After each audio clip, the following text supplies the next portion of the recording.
Now, breaking news from CBS 17 News.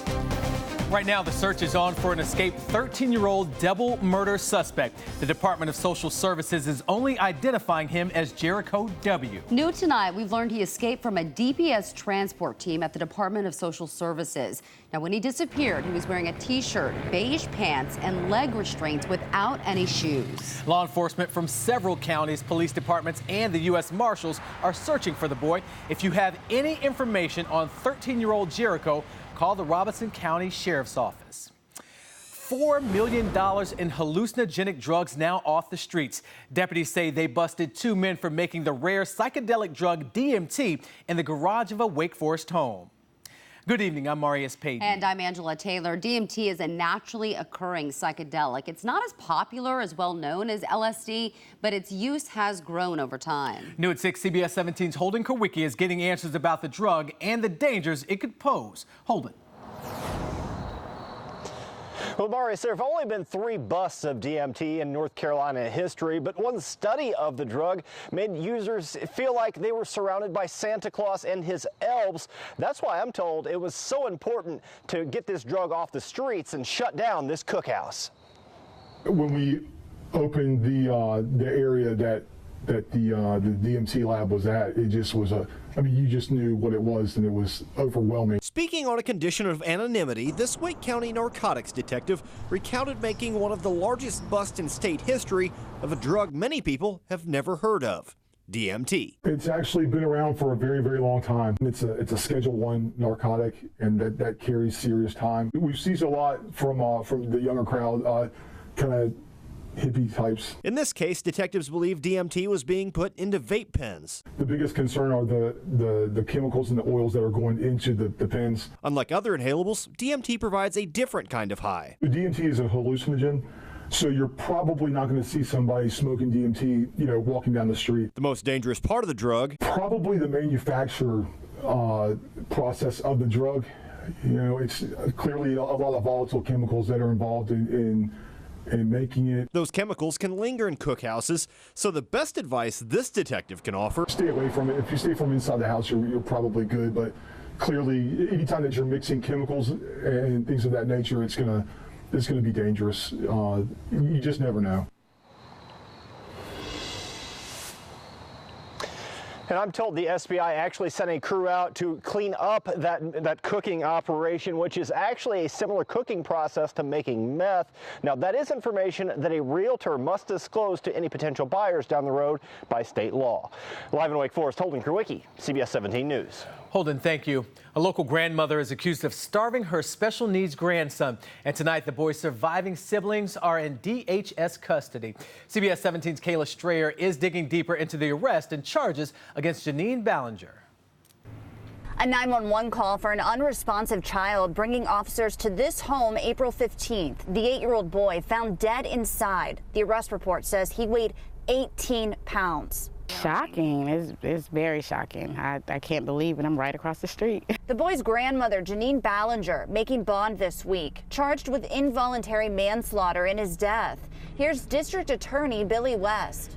It did appear that he was not being fed properly and that led to his death. The arrest report says the child had cerebral palsy and epilepsy. He had a feeding tube since 2016. The report says he was taken to the emergency room 4 times since 2017 to replace the feeding tube. And the allegation at this point is that was not being done properly. The child was not receiving proper nourishment, and starvation was one of the causes, if not the primary cause of death.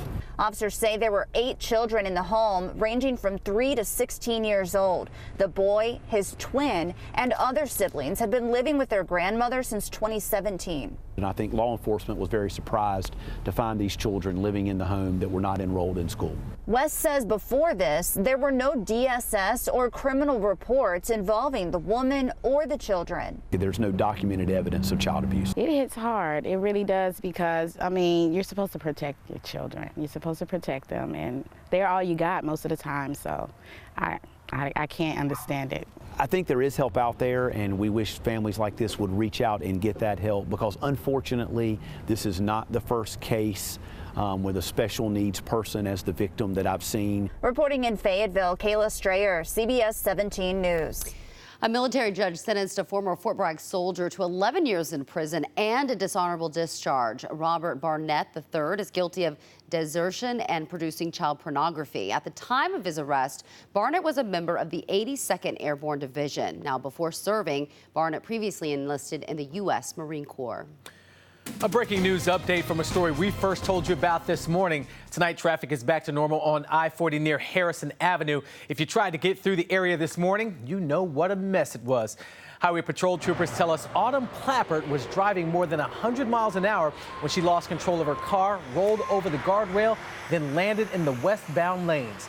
Investigators say Plappert wasn't wearing a seatbelt and was thrown from the car. Cary police found her walking along Harrison Avenue. Now, according to the arrest warrant, Plappert punched an officer in the face while they were trying to take her into custody. She is now facing several charges, including driving while impaired and assaulting a police officer. North Carolina teachers aren't afraid to tell state lawmakers what they need. This is video from Red for Ed March back in May.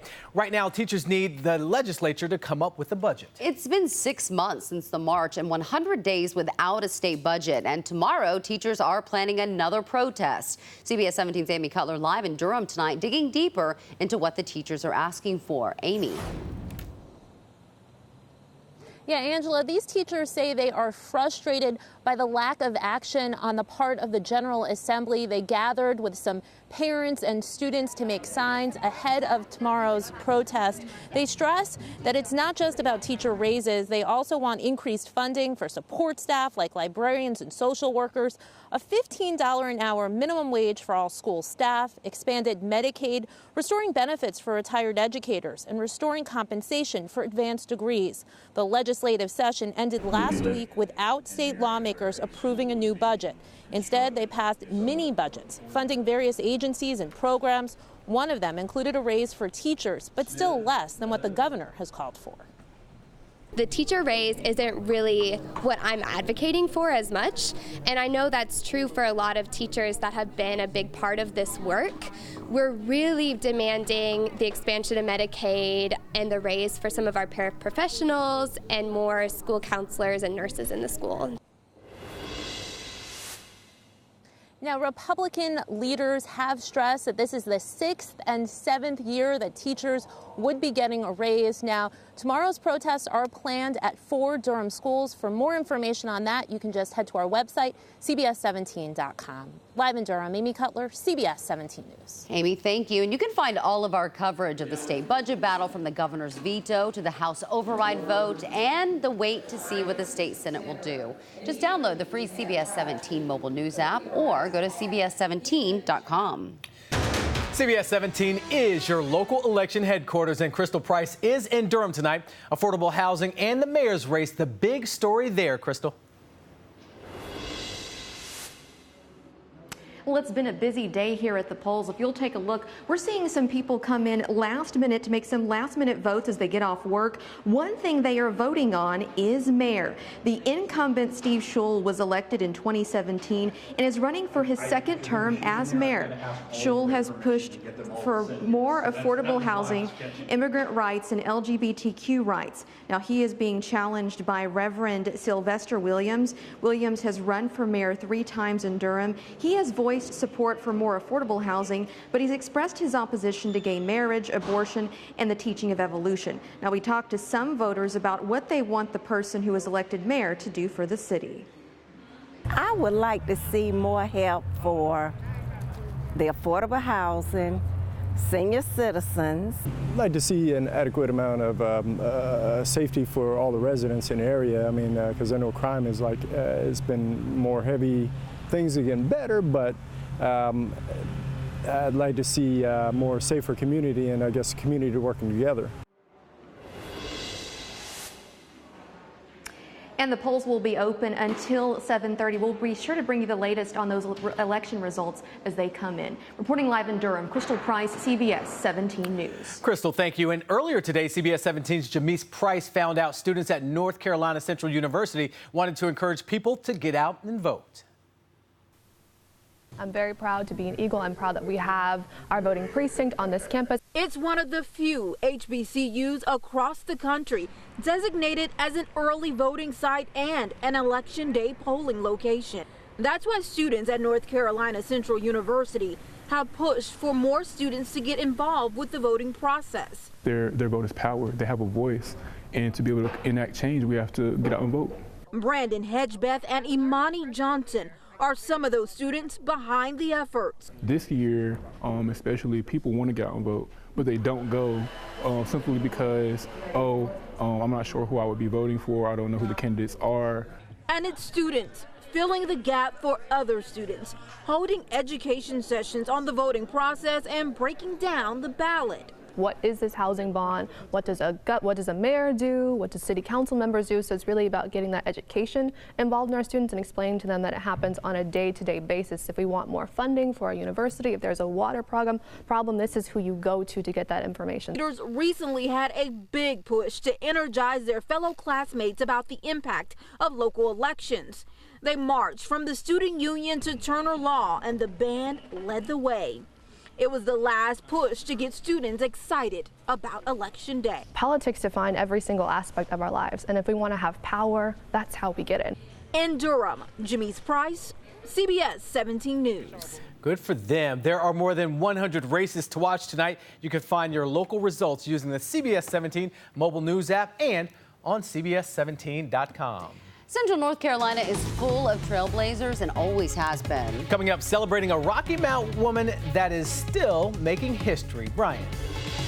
And small rain showers return for us as we close out the work week, but a big cool down's coming. I'll have an exclusive 10-day forecast in just a few minutes. But first, let's take a live look at traffic from our camera at I-40 and 540. Westbound lanes there on the right-hand side backing up a little bit. Traffic is slow going. You're watching CBS 17 News, where local news matters.